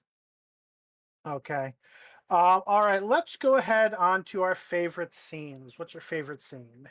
Let's see here. Favorite scene? I actually have a few quotes written down. Okay. I think I actually said this before too. is basically Cleo talking to Jordan about the hotel. They're approaching the hotel, and Cleo and Jordan's like, "Oh, this is why I came to you to this creepy place." And Cleo's like, "What do you mean? Oh God, it is creepy." And Now I then have to look like, up. Now I have to look up Jordan's voice actor name. yeah, and then like, they also Cleo also mentions, "I've come to the scariest hotel in London for this." I think that's when she's like looking at Ronnie Chandra's hologram and that, because she was expecting to meet Ronnie in person. Right. Okay. I've I got feel like a it's taken me longer to look up I to try and find a picture of the actors can talk than it about the took other you quote I to have. say what you liked about it. But anything particular about those scenes compared to others, It's just or that scene, I should say? it just kind of comes out of nowhere. It's just cuz like, okay, they're going to a hotel, but then, and of course it's audio, so they have to kind of describe everything they're seeing, but like, instantly what they're talking about when they mention a creepy old hotel. That just comes to mind. Like, it could be a variety of things, but it's always going to be, everybody knows what a creepy old hotel looks like. And then just like Cleo's outrage at "I've come to the scariest hotel in London for this." Yeah, It was just like hilarious. I do have another quote if you want me to list that too. sure, why not? You look like a gazelle being born. Oh shit, that was yeah. When they're Um, being held for interrogation. I think what she like I Cleo, forget what she was doing. Like what was she she was like trying to doing. loop her, was she her hands behind her back and she was like trying to loop them under her? Is that's what I imagined, but I wasn't quite paying super close Got you. attention. So, and I only listened to the fourth and fifth episodes once. So, Yeah, same. I think and at that least the fifth episode, I definitely only listened to once. Was the mhm. fourth the Angels? Yeah, the fourth are Okay, so yeah. I did listen to the fourth another time at some point, but yeah, that those were definitely the least familiar to me. Hmm. Random photo of a creepy hotel, which I'm sure is completely like painting or something. I should also mention, when we were looking up stuff for San Diego Comic Con, that wasn't Google's AI. That was actually DuckDuckGo's AI, and Oh, which I Duck, didn't know DuckDuckGo had AI now. yeah, it does, and you have to let them know that you want to use it. It doesn't automatically generate Oh, okay. responses like Google does. You just like, you have to manually be like, yeah, please answer this in AI for me. So, Mhm. Opera has AI now. They're freaking. I think they have For Aura or fuck's sake, something. like, and this is something I came across like when talking about like how to prepare for like non-academic jobs with a with a psychology or like statistics degree. And they were saying like every company, regardless of what they do, just has the mentality now that like you need AI. It doesn't Mm-hmm. matter whether AI is relevant to what you do. It doesn't Yeah. matter, what the AI will do. You just need you need AI. Regardless of whether there's any sort of logic whatsoever. It's just every company is like that's more important than anything else now. Mm-hmm. Yeah. I was just like, I've used Aura before. It's okay. I think. I believe it's called Aura. Double check that. I mean, it's not terrible. It's not as good as. I'd say Copilot is probably the best out of all the ones that I've used so far. Same. Okay, so my Aria. favorites. Sorry. Ah, my favorite scene. It's leaning to well, it's part of like the extended. Well, I guess that would be the whole of episode 5. But the interrogations with Miller, but especially Cleo's one, but also was it, I'm trying to remember if it was Abby or Shauna that was like the one who turned around. They're like, oh, by now she's probably interrogating him. And then they turned around. That's exactly what was happening. So that's kind of like the second part of my favorite, but like mainly like the part when Miller just like ends up opening up to Cleo and is just like, yeah, you know, these are all of like, this is what's actually happening and this is why I'm worried and all of this. Like what basically once Miller realizes like these people aren't a threat Mm-hmm. and if they're on the same side and he kind of is just like he's clearly like been bottling up all of his worries and he just kind of like shares with Cleo. Like I thought that was a really great moment. Mm-hmm. And of Well, course, he was made all the stronger by the fact that he vanishes from existence like 5 minutes, 5 seconds later. yeah, because So it's like, he's filling them in because he also is kind of correcting them on like the fact that the doctor's actually a hero that they all seem to rely on, and he doesn't seem to be around right now. So, and that's another reason why Miller is panicking. yeah, because at one point he's asking them like, what did you do to the doctor? And they're like, what the fuck are you talking about? By the way, I think you're still showing the badge on Oh, the Twitch. bad? Oh, shoot. I thought I'd gone ahead on that. Yeah. Dang. Um Although at that point, oh, let me see. Alex is typing. They may be coming back, or they may be telling us they're not coming back. Let's see. If they're not coming back just yet, we can move on to our least favorite scenes. Okay. But I'll wait for them to say what they're saying. Um.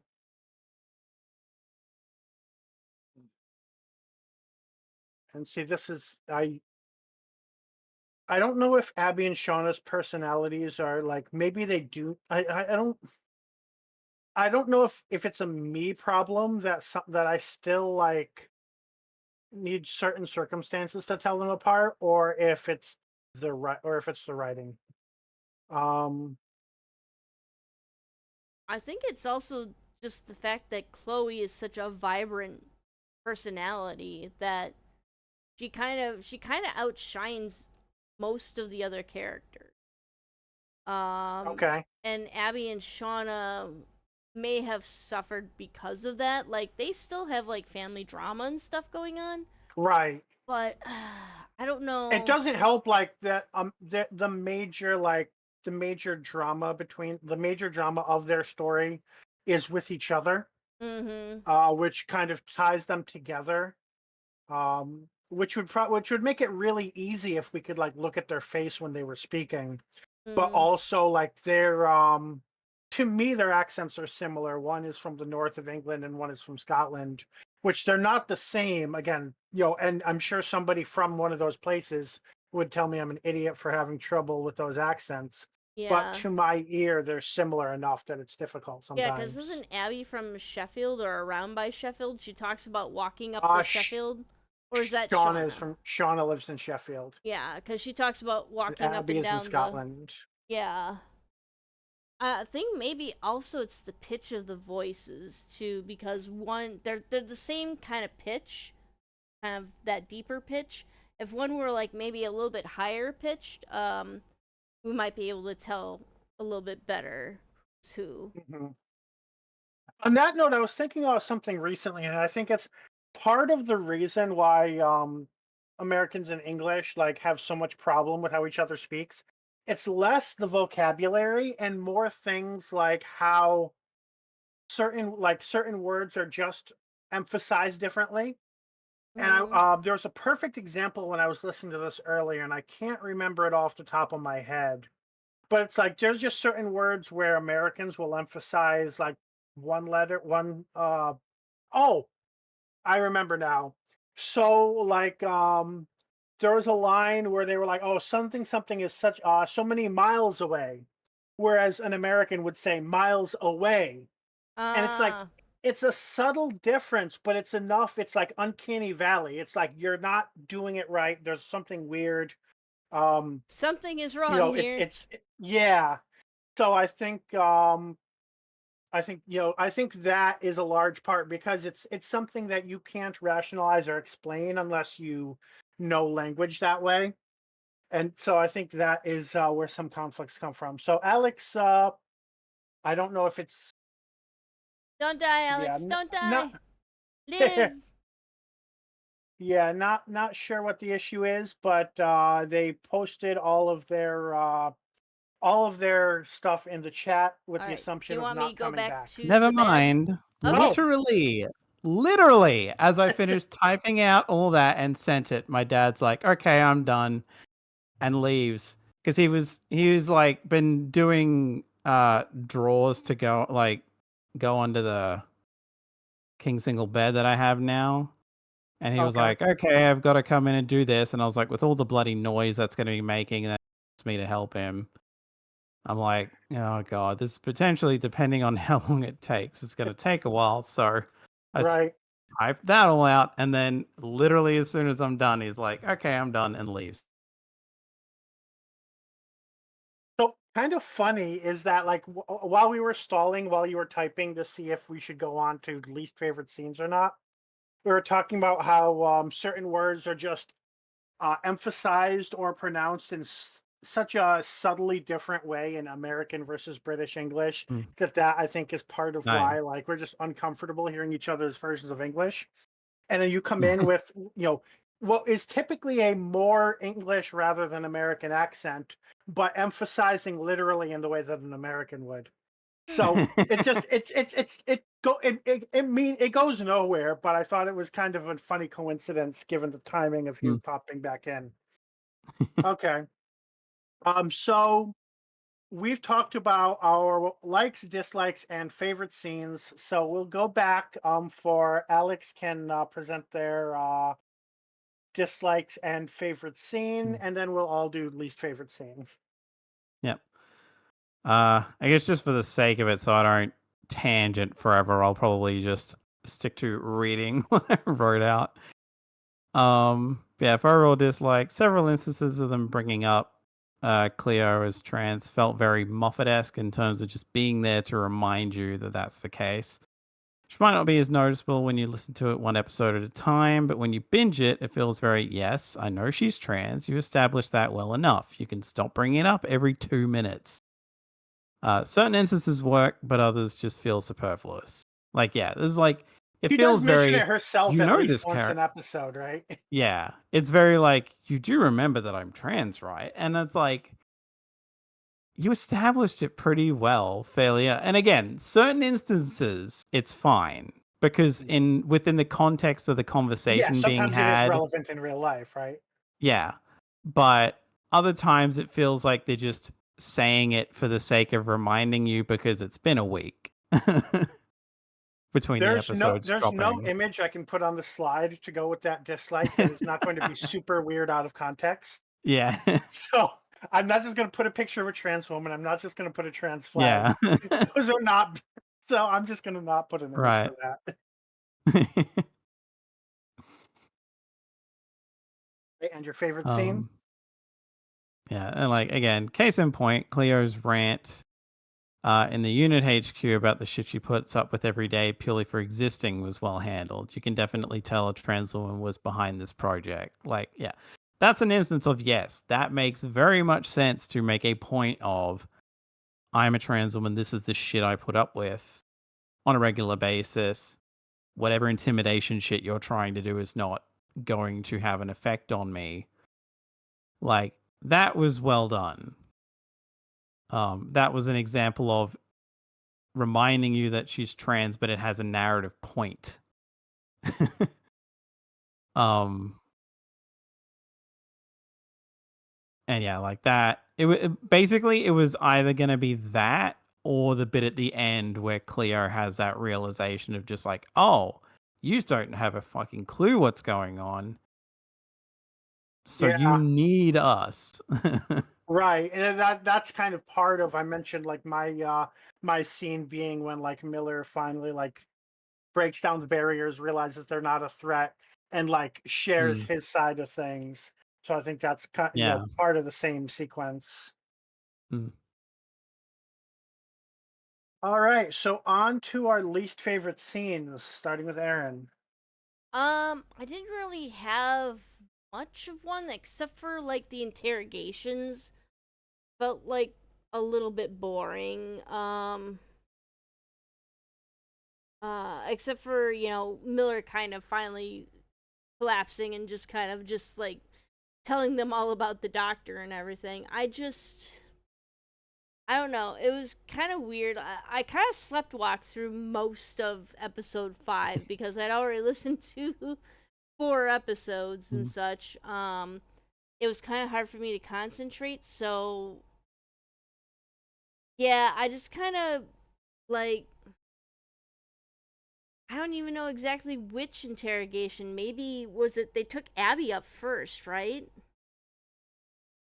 I think it was Shauna, then Abby, Yeah, because then like, oh yeah, that's Cleo. right. Because Shauna comes back, and I was actually surprised to hear her crying and stuff. Because she's kind of the strong one, is what I see her as, kind of Mm, the, you know, other than Cleo, but like the strong of the two between Abby and herself. So, and then just to mm, like hear her crying and stuff. But yeah, I didn't really have anything much beyond that. Just like kind of kind of through both Abby and Shauna's kind of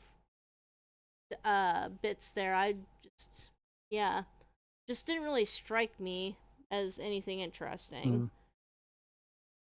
Yeah, I guess it doesn't help that both of their interrogation scenes are just I literally have no clue what you're talking about twice, but with different tones. I am part of the same brainwashing and forgetting everything as everybody else. Yeah.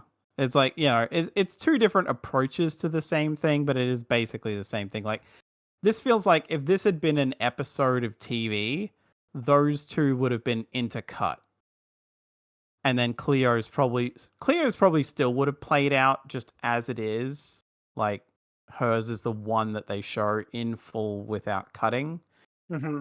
Um, but yeah, it feels like the other two Which would have goes been along with Cleo seeming like the main character of yeah. Redacted. Yeah. And like, yeah, I could definitely, I can picture in my mind now, like the episode of TV that this could be. And yeah, Abby and Shauna's would definitely be intercut sort of montage form. And then Cleo's. All right. Alex, your least favorite scene, and since you wrote it down, I already have some images for it. Yeah, this, I don't even know if this occurred to me the first time, but yeah, the first time Jordan and Cleo talk, purely because the way they're written and somewhat the way they're acted feels like if you weren't paying attention, you'd think they were exes who still talked rather than siblings. Especially with how Cleo calls Jordan babes, which is something she does with everyone, admittedly, so probably just a British thing. I think it's a But little bit like a British thing and a little bit a queer thing. Like I think there's, mm, I think it's a little bit in queer culture to do that for some people to do that. mm. But to your sibling though is the where that's like, Right. that's where it becomes like, because like there's like I can remember a thing where like Ian McKellen saying that like he got into a cab back in the UK somewhere, and the cabbie turns around and's like, "Where to, love?" And it's like, there's nothing meant about that. It's just a nice way to address someone. Um, but yeah, it's like there's a difference between that and like the connotation of babe, but like, you can call friends that and whatever, and it's no one's gonna thing. But the fact that she calls like him specifically that, it's just some reason that's like, eh. And again, some of the acting choices and the dialogue as a result is just kind of sounds like they've had sex before. Is how this interaction can be interpreted. It's just them being like playful, but the kind of playful kind of hits a bit weird. So I think I'm going to go with, I don't remember which episode this was in, but it was a phone call between Abby and Shauna, and it's just kind of, it's like when it's just the two of them, their dynamic can be a little uncomfortable, right? Because you have Yeah. the one has the crush on the other, so there's just like Mm, this like underlying tension whenever they're talking about like the boyfriend, and it's like, okay, it's really hard as an audience member to tell, like, is the boyfriend, well, actually, I mean, there's, yeah, we don't get a lot of context with the boyfriend. Like, we get like, see it mm, really filtered, so it's kind of hard to tell, like, is the boyfriend really an asshole? Mm. Like, is this a problem? In which case, like, that's its own mm. discomfort, or is like, and god damn it, I need to like write down the personalities of both of them. That way I'll remember them better, more clearly. Mm-mm. Otherwise it's like, which vaguely northern accent is which? Yeah, the way for me to tell is Abby is Scottish Mhm. specifically, and Shauna and Cleo are just like northern-ish. Well, I don't even think Cleo is northern. Yeah, I forget. Cleo's from London. Can't place it. Yeah. Um, and then Um. yeah, so yeah, Shauna is from Sheffield. Abby is from uh Glasgow, I think. Yes, Abby's from Hmm. Glasgow. Um, but it's, yeah, they sound similar enough talking that it's easy to mix up which is which when you're not intentionally like focusing hard, like when you're doing other things or whatever. Um, and their articles are not structured in such a way as to make things super helpful, because they're just kind of like these. Oh, here we go. Sean. Okay, so Shauna has a crush on Abby, right? Mm-hmm. Yeah. Yeah. So, yeah. So it's like, yeah, things like that are brought up often enough that it just gets uncomfortable when they're talking about Mm, like relationships and things like that. And so there was at least one scene where I'm like, okay, this is really uncomfortable to listen to. So mm. that's my least favorite scene. I guess as a guess, was it the one where like Shauna goes on that whole tangent of like, um, oh, I just wish you were with someone that like, you know, liked you for the full Abby experience and not just the girl he fell for when he was 16 or Yeah, I think something. that was the one. Yeah. The Abby Yeah. you are And it's like, now. oh, so yeah, yeah. And it's like, oh, well, who I was like, okay, so who should I be with then? And then like Shauna has the like, oh, well, I'm biased, men are rank comment. Um and all that. And there's because yeah, I'm thinking there's that and there's the other one that kind of gets cut off because Cleo's like noticing that something's going on weird.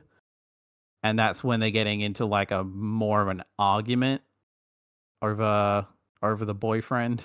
Right. It's like the one where like she's talking with her aunt or whatever is a little better, because one, it's like Mm, it seems I mean, one, it's not to each other, but also the fact that it's, yeah. it seems a bit more of like, even if it's not me, which is not the vibe she's giving when it's Mm, just the two of them on the yeah. phone. Yeah. All right, final thoughts, Aaron. I actually kind of enjoyed this one. I like the fact that you have an alternative to Big Finish for audio adventures. Um, and I think the quality is there. Yeah, and I also thought it was kind of strange. I guess nowadays it's a little bit more like more caustic. With like the whole conspiracy theory stuff, but it feels like it's kind of weird that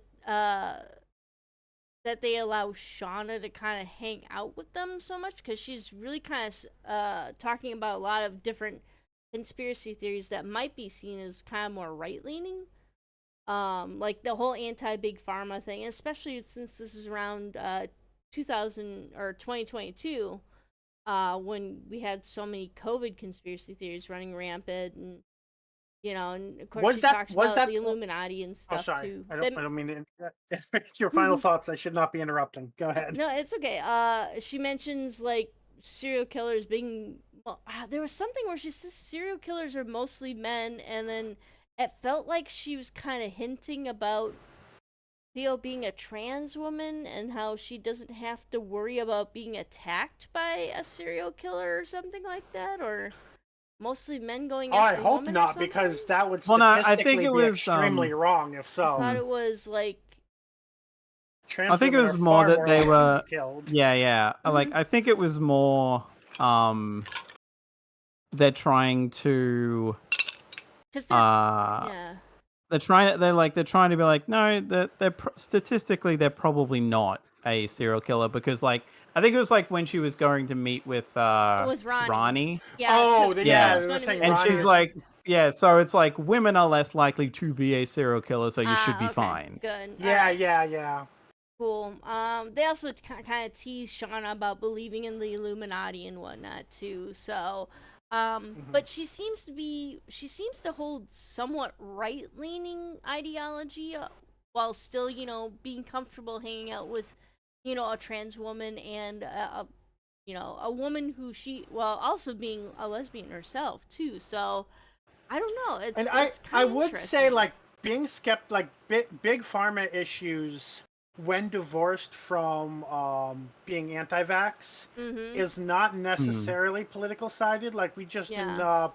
I don't know about the British context, but in the U.S. Hmm. context, there was the whole opiate epidemic of Mm-hmm. big pharma paying off doctors to basically get people addicted to opiates Yeah. There was also the by whole Hmm. overprescribing. GMO thing too that people were concerned about, and it was Hmm. mostly kind of left leaning people that I saw were concerned about GMOs and pesticides and Hmm. whatnot in food and Mhm. and stuff. So yeah, it's just Yeah, so I think I a think lot of that is more like conspiracy mhm. ideation rather Yeah. than a particular Yeah. political leaning. And Yeah. I don't know if how much of that is comparable on the British side.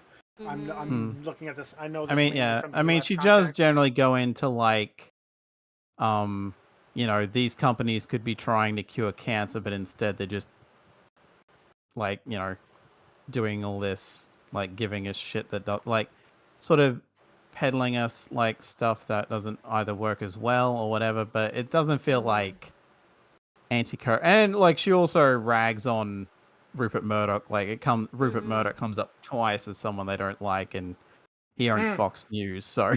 Also, they rag about their they go on about their right leaning neighbor too. Anything Yeah. to annoy yeah. him. Mm. Like back in college, I think it was their dorm neighbor in college. Yeah, yeah. Mm-hmm. He was like the next door neighbor. Yeah, the next door Mm. neighbor. So yeah, I just kind of thought that was interesting. Kind of gives her a little bit more of a background too, a little bit more of an idea behind that. So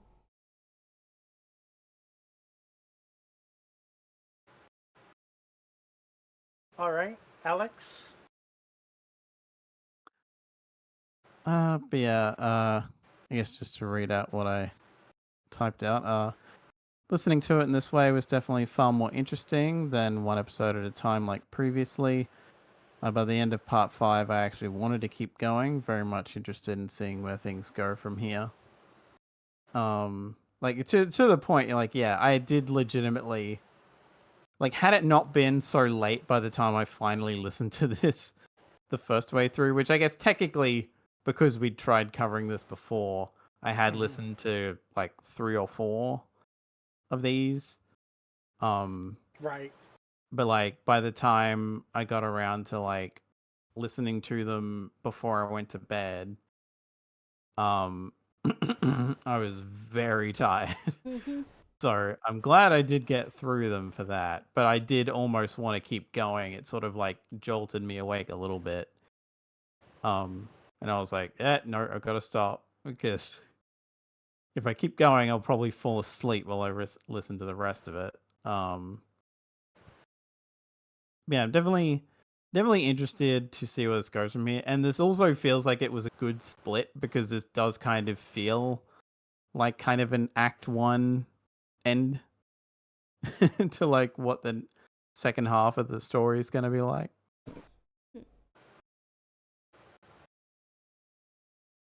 Anything else? That's about it, I think. Okay. Yeah, so I remember originally having like feeling like it was a little disorganized in the way that like it seemed the plot ramped up and then it slowed down. And I don't feel that way as much with having also listened to episode 5 now. So of course, episode 1 is kind of like mostly episodic. You're being introduced to the characters. Episode 2, it starts very slowly to ramp up. Episode 3 is kind of it's entirely plot to the point where they're not even really getting a story. Like if you're gonna say they reference a story, they're almost referencing Day of the Doctor, right? Queen Victoria, which another 10th Doctor story. But like that one feels the most out of place because it breaks the episodic formula and only fits the serialized formula. And then Angels, originally I felt like it was breaking the serialized formula and going back to the episodic, but re-listening to it and listening to it with the context of everything else, it kind of fits because I think I missed in my first listen through how they were like, yeah, the angels are scared of whatever's going on. And it's like, it's not a random angel story. It is weird that the angels are still there. Like, why are the angels, the angels just show up and they're like, hey, we know you. We're friends. So we're going to take you back in time. Like, that's a little weird. But otherwise, it fits in with the story a lot better than I felt like it did the first time I listened to it. And then episode 5, I guess Unit is their like story reference. So I kind of think at this point like they're doing the serialized thing better than the episodic thing. And I almost wonder if they're completely abandoning the Blue Box Files. Because in the beginning, I'm like, I like seeing what they're doing with the Blue Box Files. And I'm really wondering, can they juggle the Blue Box Files and the serialized story at the same time? Because that's what makes it like a podcast story rather than an audio drama. Yeah. So I'm really wondering what's going to, like, I see that going forward, we have more and more unit characters showing up. I kind of wonder if if they're just completely abandoning the blue box for the next part. Or like, the next chunk of stories, the next, whatever you want to call it, like part 2 with the second half of the season. Which would be a little disappointing, but it seems very difficult to write both well, so I could kind of see why that would be the case. Especially since, like, whatever, mental shit is going on, like, Sean and Abby cannot remember the words "the doctor" for more than 10 seconds at a time. So it'd be really hard to do the Blue Box Files in that condition. Okay. I guess that brings us to ratings, unless, I kind of made it, I don't know if we want to do predictions. Did we want to talk about predictions? Not sure if I really have any.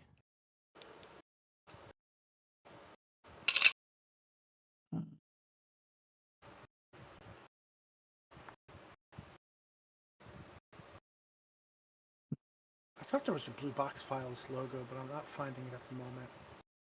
Okay. And as for ratings, so I just kind of like put this up like, without thinking about it. Like, oh yeah, of course we do ratings. We do ratings every podcast. But this is the first half of the story. So I guess a question to both of you is, do we want to do a rating now and just adjust it next week? Or do we want to just not rate it this week and only rate it next week? I mean, one suggestion I almost had was like we do a rating this week, a rating next week, and then the average becomes like the story rating overall, maybe. But short of that, I feel like when we did these individually at first, I was like, this doesn't feel like there's enough to rate it. I feel like there's enough here that we could rate it, but I'm also fine with holding off until next time. What do you think, Aaron? That sounds good to me. Like, I'm okay with Which taking the one? average. I'm okay Okay. with the average. I would say rating it this week, rating it next week, and then using the average for the overall. Okay, I'm a little concerned that maybe like it might be a situation where the sum is greater than the parts. Where like we might Or be I like, guess, oh, yeah, like a three, and then it averages out to a 4 or something. Right. But Yeah, like at the same time, we could probably just. No, wait, actually, wait, yeah, and I'd say to the compromise of that would basically be what we first brought up at the idea of giving a rating for now, and then tweak that rating as necessary potentially next week. So either it'll just stay the same or tweak depending on how the rest of the story makes us feel. Like that does probably work want to do best. that? Okay. All right. So in that case, I think we've been doing Aaron first. So Aaron, how do you rate episodes 1 through 5? I was going to give it a 3.5, but I think I want to give it a little bit higher, and do a 4.0. Like, I just kind of was sleepwalking through the 5th episode, so it's just like, if it were really, thumping along, it would, I wouldn't be, just so lackadaisical about that episode. And even, like, the 4th one, too, so the first 3 were the ones that really kind of grabbed my attention. Okay. Alex? Oh yeah, I'm going with a 4.5 for now. Like 4.5. Okay. yeah, like I think part of that is just like the emphasis on it really makes me want to keep going at the end of it instead of like, oh god, there's, several more episodes of this. So to that end, yeah, I like this could like again, given that we're now going with like here's where it starts, it could either drop or go up. I feel like I would be legitimately, and this is no shade to the people behind this, but I would be shocked if it gets knocked up to a 5. So I expect it to either stay the same or slightly go down. We'll see, but I feel like a 5 is usually a 5 all the way through. Yeah. I'm gonna say a 3.5 at this point. I fully expect that when I've heard the whole story, things will fit together. Right now, it feels a little disjointed, a little disorganized. There's a lot of things that I'm not sure how they fit together just yet. So I'm expecting it to, once it's a full whole, to feel a bit stronger. But at the moment, I'm going to say 3.5. All right, so please let us know in the comments what you thought of this week's story. Doctor Who Redacted is free on BBC Sounds, so listen to it if you haven't. Don't forget to like the video if you've listened this far, subscribe on YouTube to get our exports, or follow us on Twitch to get notified when we stream. Next time, we'll be looking at Redacted Season 1, Parts 6 through 10, with writing by Ken Chang, Ella Watts, Ajoke Ibironke, and I don't know those particular accents, so sorry if I got that wrong, Juno Dawson, Doris Sutherland, and David Barnes, starring Charlie Craggs as Cleo, Cleo Proctor, Lois Chimimba as Abby McPhail, and Holly Quin-Ankrah as Shauna Thompson. We'll see you then.